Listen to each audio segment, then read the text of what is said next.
So that's how it turned out. I stopped it way early, mainly because of the stringing. You can see it was horrible. I must have turned off combing for some reason.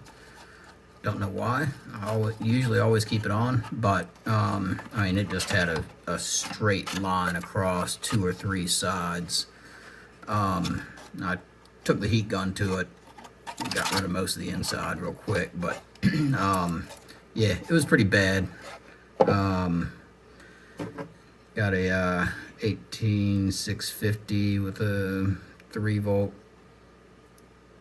so like that,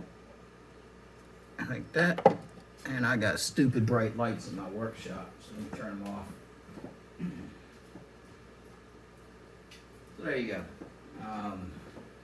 That'll be for a bedside, a coffee table I have in a dark basement area that it'll look cool in for what it is. I'll clean it up some more, but there you go.